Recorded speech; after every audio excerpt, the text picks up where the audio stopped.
very much. Councilwoman Neely.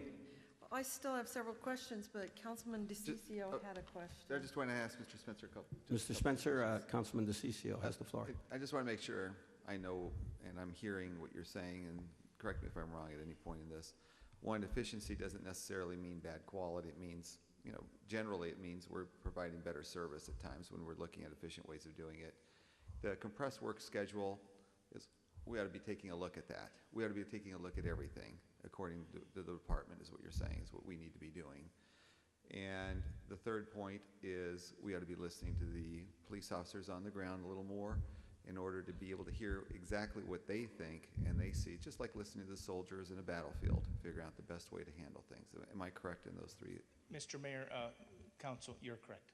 And then let me ask you one last question. One of the things, and you heard today, and I didn't know you were in the audience, otherwise I would have asked you these questions had you come up. One of the questions that came up was dealing with the Prop 1 and 301. You heard how dire that's going to be by the end of this year, where you're actually going to be seeing cuts in your department. I mean, would you be supportive of an idea, and what I would like to do, just lay it out there so it doesn't put you on the spot either, but I would like to hold back that $32 million that we've got on employee restoration just to be able to solve it and come back with a universal solution. If we don't do that, we're going to be moving forward and we're never going to be able to go back and solve that. Or would you be okay with us doing that? Mr. Mayor, Councilman DiCiccio, you know, one of the most crucial elements in police work is integrity. Mm-hmm. You keep your word. And we have made a commitment with Citizens for Phoenix that that was the viable option to solve and address this budget problem at the time.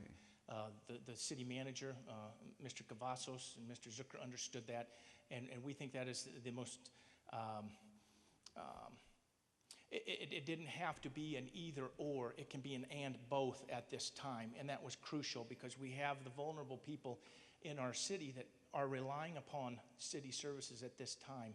I think this is a viable solution for the point. I think we do need to look to the future and pay attention because the future's coming, isn't it? Mm-hmm. And we better come up with a plan now, but for now this is a viable plan. I think Mr. Cavazos and his team have presented a reasonable budget that will really solve many problems that our city is experiencing right now. Okay, thank you.